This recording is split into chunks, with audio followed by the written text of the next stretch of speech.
نبی رحمت صلی اللہ تعالی علیہ وسلم نے جو حدیث بیان کیا نا حساب کے لیے، آپ یقین کریں پوری روح متوجہ ہو جاتی ہے۔ انسان کے جتنے لطائف ہیں وہ سارے بیدار ہو جاتے ہیں، اس کے باطن کے اندر تک گہرائی تک وہ لفظ اترتے ہیں۔ میرے کریم فرماتے ہیں رب قیامت کے دن بندوں سے فرمائے گا کیا میں نے تیرے لیے کان اور آنکھیں نہیں بنائی تھیں؟ کبھی اندھے سے مل کے دیکھے نا، کبھی بہرے سے بات کر کے دیکھے نا۔ رب فرمائے گا کیا میں نے تیرے لیے کان اور آنکھیں نہ بنائی تھیں؟ اللہ فرمائے گا کیا میں نے تیرے لیے جانوروں کو کھیتوں کو مسخر نہیں کیا تھا؟ ہر جانور پر تو سواری کرتا ہے، جانوروں کے گوشت کھاتا ہے، جانوروں کا دودھ پیتا ہے، کھیت کے اندر ہل چلاتا ہے، اناج ہے، پھل ہیں، سبزیاں ہیں۔ هو الذی خلق لکم ما فی الارض جمیعا، زمین میں جو کچھ ہے حضرت انسان کے لیے پیدا کیا۔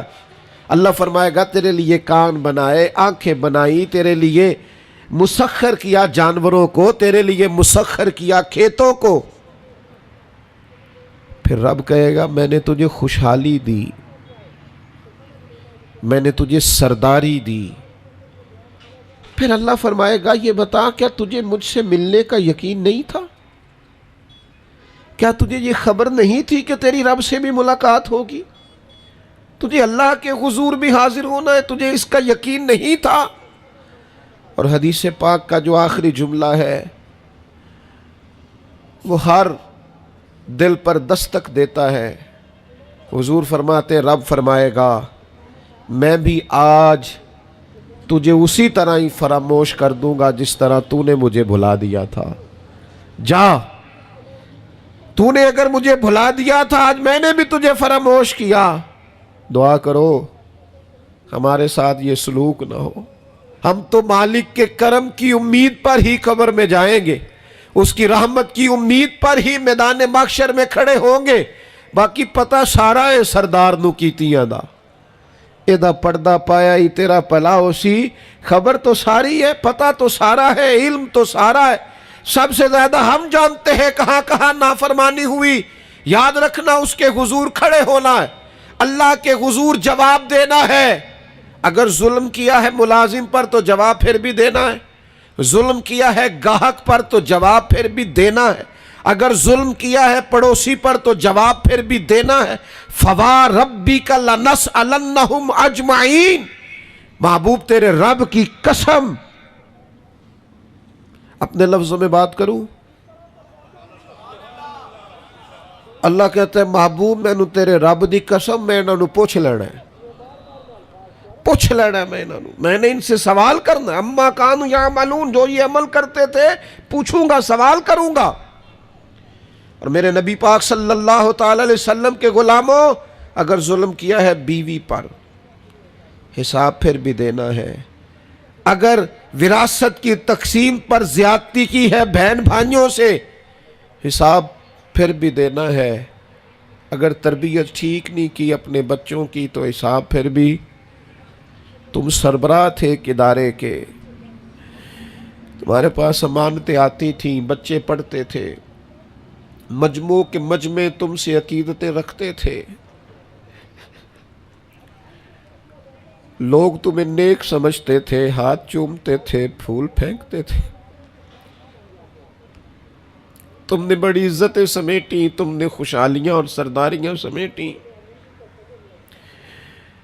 فَوَرَبِّكَ لَنَسْأَلَنَّهُمْ، تمہیں حساب دینا ہے۔ آج بڑے بڑے لوگ حساب کے ڈر سے کانپ گئے۔ بغداد کے شیخ عبد القادر جیلانی حرم مکہ میں سر سجدے میں رکھ کے کہنے لگے مہربانی کرنا مجھ سے حساب نہ لینا۔ خواجہ حسن بصری کہتے ہیں میں حرم میں تھا، اپنے حجرے میں تھا، کسی کے چیخنے کی آواز آئی یا اللہ معاف کر دے، یا اللہ معاف کر دے، حساب والے دن میرے اوپر نرمی کرنا۔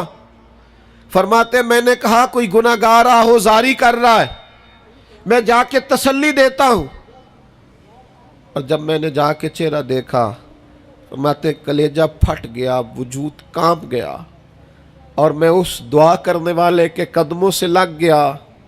لوگوں تمہیں پتہ ہے وہ کون تھا جو دہائی دے رہا تھا کہ مالک حساب نہ لینا؟ وہ حسین کا کربلا میں تنہا بچ جانے والے صاحبزادہ امام زین العابدین تھے۔ وہ شیر خدا کا پوتا، فاطمہ کا جگر پارا، تعلیم امت کے لیے حرم مکہ میں اللہ کے حضور آہذاریاں کرتا ہے۔ مالک ولمن خاف مقام ربہ جنتان، اللہ کہتا ہے جو میرے سامنے کھڑے ہونے سے ڈرے گا میں 2 جنتیں دوں گا۔ امام زین العابدین حرم مکہ میں کہتے ہیں مالک حساب نہ لینا، مہربانی کرنا، پردے رکھنا۔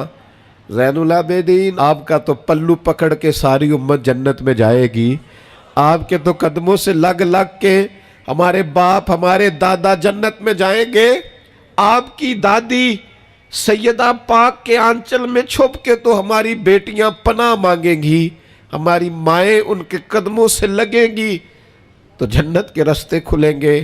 امت کو تعلیم دیتے ہیں ڈرو نہ، اپنی زندگی سنوارو نہ، اپنے شب و روز پر توجہ کرو، بدل نہ جائے یار، اب کچھ اپنی آخرت کا تصور نہ بنائے۔